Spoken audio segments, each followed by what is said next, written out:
Sebelum kita bercakap tentang perjalanan kita mari umrah ni, dan kita mungkin ini kali yang ke berapa puluh kali dah sebahagian kita kan. Kita juga tahu bahawasanya hidup adalah merupakan satu perjalanan. Daripada hari kita lahir sehingga hari kita berada di sini, betapa banyak perjalanan, kejadian dan peristiwa yang kita jangka dan kita tidak jangka. Jika kita renung, bagi setiap diri kita ni, saya, Ustaz Razak, tuan-tuan semua yang ada, bagi setiap diri kita ini ada novelnya yang tersendiri, ada kisah hidup yang tersendiri. Hatta kita dengan pasangan kita, walaupun tidur sekatil, tapi kisahnya adalah berbeza.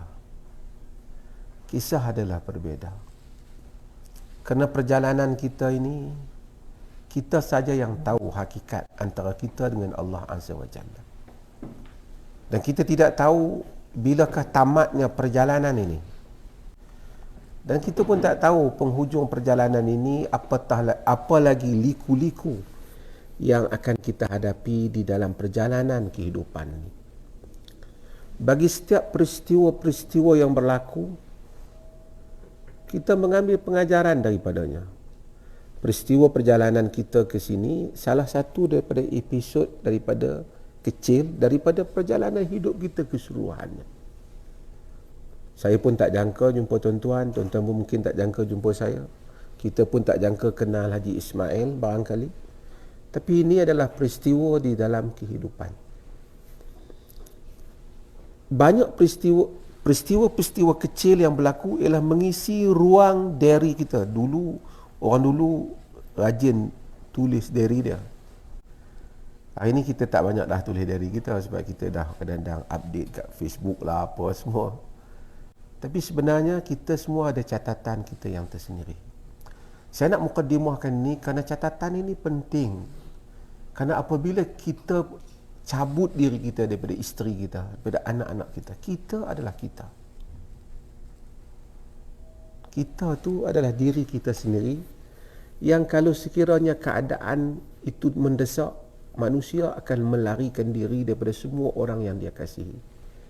Allah kata yubassarunahum yawaddul mujrimu law yaftadi min azabi yawma idzin bibanihi wa sahibatihi wa akhihi wa fasilatihi allati tuwi wa man fil ardi jami'an summa yunji. Mereka diperlihatkan semua orang-orang ni, saudara mara kita, adik-beradik kita, orang yang kita sayang. Allah kata yawaddul mujrimu law yaftadi min adabi yawma idzin bibani. Pada hari kita temu dengan Tuhan, melihat na'udzubillah azab, kalau boleh anak-anak kita pun kita akan bagi kena dia, jangan kena saya, pasal dia lah saya kena. Wa sahibatihi wa bani, isteri kita, pasangan kita. Wa sahibatihi wa akhi, pasangan kita dan saudara mara kita. Wa fasilatihi allati tuwi, orang yang dahulu melindungi kita di dunia ni, kita akan bebaskan diri daripada mereka. Wa man fil ardi jami'an thumma yunji, siapa saja yang ada di dunia ni kalau boleh kita bagi dia kena, kita bagi dia kena lah, jangan bagi kita kena. Itu Allah cerita keadaan hari kiamat. Sibuknya kita pada hari itu, kita jadi kita ya. Kita tampak isteri kita, tapi kita tak ada masa nak fikir dia. Sekarang ni kalau saya keluar cari mana isteri saya, tak tengok dah ada sini dah. Kita macam mana ramai macam ni pun kita tetap akan ingat orang yang kita mari. Sibuk akhirat kita tak ingat. Kita tahu lah, tapi kita tahu. Perjalanan kehidupan kita ada novel kita yang tersendiri. Ia akan dibaca untuk kita sendiri. Bila kita tahu itu, kita letakkan sebelah hal itu. Kita sedang mengisi kejadian-kejadian di dalam diary kita sendiri. Salah satu yang Tuhan minta dalam dunia ini supaya kita berjalan. Di samping hidup itu perjalanan, supaya kita berjalan. Disuruh kita datang haji, disuruh kita datang umrah. Boleh saja kalau kita semayang di rumah pun Tuhan yang sama. Tetapi perjalanan menjadikan manusia melihat perkara-perkara baru, mengalami kejadian-kejadian yang tidak pernah dialami oleh dirinya sebelum ini. Mungkin berulang kali perjalanan, berulang kali pengalaman. Allah Subhanahu wa taala kata, "Afalam yasiru fil ardi fatakuna lahum qulubun ya'qiluna biha aw adhanun yasma'una biha fa innaha la ta'mal absar walakin ta'mal qulub allati fi sudur." Afalam yasiru fil ard, tidakkah mereka berjalan di muka bumi? Maka nanti bagi mereka qulubun, jantung hati yang mereka boleh berfikir dengannya, dan telinga yang boleh mereka mendengar dengannya. Sesungguhnya ia, kata Tuhan, bukan buta mata, tetapi buta jantung hati yang berada di dada. Ramai orang berjalan, dia tidak dapat melihat apa yang dia lihat. Maka salah satu benda penting sebelum kita sampai di sini ialah kita melihat dalam perjalanan ini apa yang dapat kita lihat dan mengambil pengajaran. Itu adalah perkara penting dalam kehidupan, dalam perjalanan. Adab dalam berjalan, melihat, oh, dia orang ni macam ni, orang negara ni macam ni. Apa pengajaran yang kita ambil? Kata Al-Imam Syafi'i dalam puisinya, "Inni ra'aitu wuqufal ma'i yufsiduhu in sala taba wa in lam yajri lam yatib. Wal asadu lawla firaqul ghabi maftarasat was-sahmu lawla firaqil qausi lam tusib." Kata Al-Imam Syafi'i, aku melihat air jika duduk di setempat rosak, bila dia berjalan elok. Singa jika tidak meninggalkan hutannya, dia tidak akan menjadi liar, yang jadi ganas seperti singa. Anak panah jika tidak meninggalkan busarnya, tidak mengenai sasaran. Imam Syafi'i sebut supaya manusia berjalan. Tapi berjalan, ramai orang jalan, kita pun sibuk jalan, tengok handphone apa, kita kadang-kadang tak sempat tengok. Kita berjalan untuk melihat. Berjalan untuk melihat. Ini adalah perkara penting di dalam adab berjalan. Apa benda yang kita dapat? Kemudian, perjalanan menjadikan kita hal yang sama kita buat solat di rumah, tapi solat musafir lain. Berjalan, orang yang nak berubah, dia mesti berjalan. Orang sebut sebahagian ulama-ulama yang begitu sempit pikiran mereka kerana tidak banyak berjalan. Rahal, para pengembara, mereka mengembara dan melihat banyak hal keadaan dan mengambil pengajaran daripada perjalanan kehidupan. Maka sebab itu apabila kita berjalan, kita mempelajari apa yang kita lihat. Kita mungkin masuk di masjid, duduk sibuk, kita lihat. Allah suruh kita lihat. Lihat orang, lihat manusia, lihat diri kita. Kita duduk di tempat yang baik, alhamdulillah, Allah bagi. Kita kadang-kadang kita tengok sebahagian orang lekeh ya. Kita pun tengok pakaian dia tak secantik kita. Tapi betapa sukarnya dia untuk sampai ke tempat ini. Besarnya pengorbanan dia. Siapa yang pergi haji kan tahu. Sebahagian jemaah-jemaah yang datang dengan kereta dan seumpamanya daripada negeri-negeri yang tidak begitu senang seperti Syria dan seumpamanya, bawa anak-anak, tutup dengan kain yang panas. Kita duduk dalam khemah. Ada aircon khemah kita.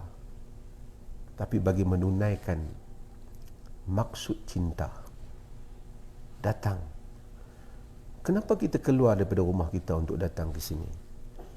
Dalam perjalanan hidup ni, kita menemui banyak jemputan. Kita duduk di rumah dulu, kita fikir. Ada majlis, kita pergi beli. Ada majlis, kita dijemput. Ada masa orang jemput, kita makan. Ada jemputan, dijemput buffet. Ada majlis kita pergi, dihidangkan dengan meja yang cantik, ditentukan tempat kita. Itulah kehidupan. Allah Azza wa Jalla mempunyai urusan yang tersendiri, yang kita kadang-kadang tak dapat faham, melainkan kita merenung makna kehidupan. Saya selalu sebut untuk diri kita semua, salat subuh, mari kita salat fajar. Berapa ramai yang Tuhan kejutkan dia untuk dia bangun subuh, sehingga dia bangun subuh dan kemudian dia hadir ke masjid. Lebih daripada itu, lebih istimewa kalau Allah menjemput dia setiap hari untuk dia bangun tahajud. Nak bangun malam, ramai orang boleh bangun malam. Bola sepak, ramai orang bangun malam. Siap bancuh hari, takut tertidur, terlepas game. Padahal pagi besok boleh tahu urusan dia, boleh tengok balik. Tapi apa ramai orang yang bangun malam untuk doa, mohon ampun pada Allah bagi setiap malam dan memohon hajatnya. Dan berapa ramai yang merasa bersalahnya dia apabila dia tidak bangun malam. Berapa ramai yang merasa bersalah kalau pagi itu dia tak pergi sembahyang berjemaah subuh di masjid. Allah menjemput manusia, dan berapa ramai akan rasa bersalah dia bangun, lebih bersalah dia bangun subuh, dia dengar orang bang, dia tidur balik, dia tak bangun, dia tidur, padahal dia ada kesempatan untuk bangun.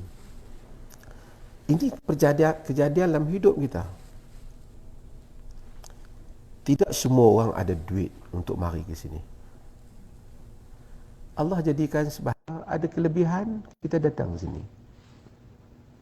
Walaupun kita kata melalui urusan, kita cari, kita bayar. Tapi artinya satu jemputan telah dibuat untuk kita datang ke sini. Mungkinlah ada banyak alasan untuk berlaku hal itu. Tapi kita datang ke sini. Bila kita datang ke sini, kita bawa jasad kita. Pergi ke tempat-tempat yang mulia. Jasad dah berjaya kita bawa.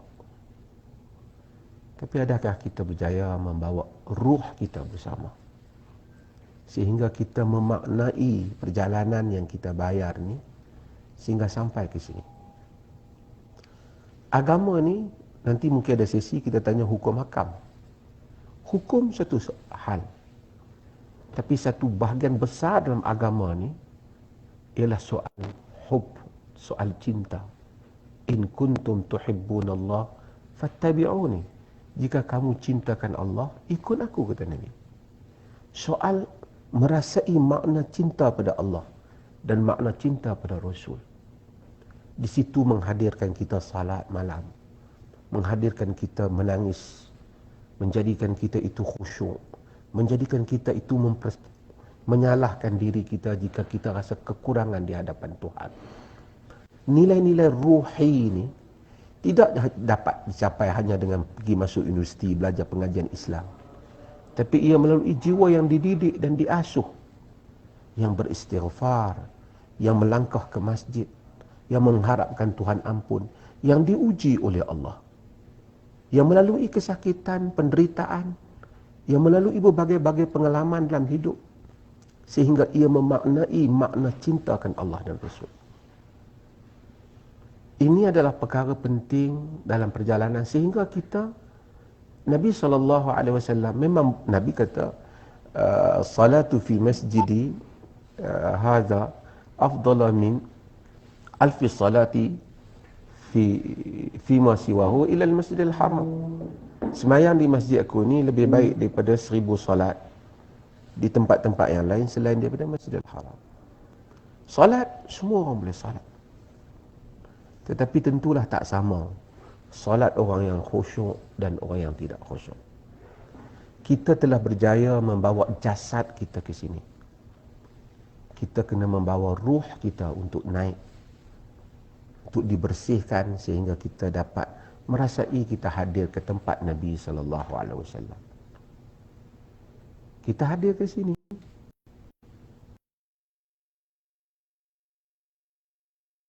Jemput jasadnya, tidak dijemput ruhnya.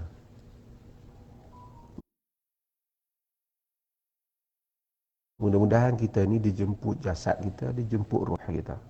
Maka kita datang, mudah-mudahan setiap langkah kita ke masjid ni diampunkan Allah, masuk ke dalam masjid, salat, doa.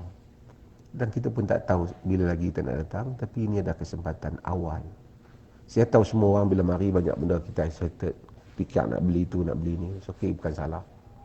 Tapi ruang ini kita jangan rugikan dengan ruang untuk kita membangunkan ruh. Manusia ni iman yazid wal yanqus, turun dan naik. Tapi kalau kita gagal menaikkan iman kita dalam bulan Ramadan, dia ada sesuatu yang tak kena dengan kita. Kalau kita gagal untuk menaikkan iman kita ketika kita hadir ke masjid Nabi, ketika kita tawaf, ketika kita sa'i, ketika kita sujud, ketika kita berdoa, ketika kita istighfar. Sehingga kadang-kadang Allah jadikan ramai orang beristighfar tidak merasai kelazatan istighfar. Ramai orang berselawat tidak merasai kelazatan nikmat berselawat kepada Rasul. Ramai kita yang berdiri dalam salat tidak merasai dia sedang bersalat. Tubuh kita hadir, diri kita tidak hadir. Maka ini adalah saya nak sebut muqaddimah umum berhubung dengan diri kita ini. Diri saya khususnya dan juga mungkin diri tuan-tuan juga. Bagaimana inilah makna tazkiyatun nafs, membersihkan diri setelah kita berjaya datang ke sini. Memaknai apa rasa kita apabila mengenangkan Nabi SAW masuk ke dalam masjidnya, ketika bersolat di dalamnya. Tapi kalau kita dry, rasa kita sama saja, tak ada apa yang kita tersentuh dalam jiwa kita dalam satu perjalanan yang kita belanjakan ini, maka bimbang ia satu kerugian untuk diri kita. So mudah-mudahan kita dapat memaknai hal ini, dan saya jadikan ini sebagai mukaddimah kerana banyak ustaz ni ada depan ni, insya-Allah kita ambil manfaat bersama, dan kalau ada perbincangan kita boleh bincang semua. Terima kasih.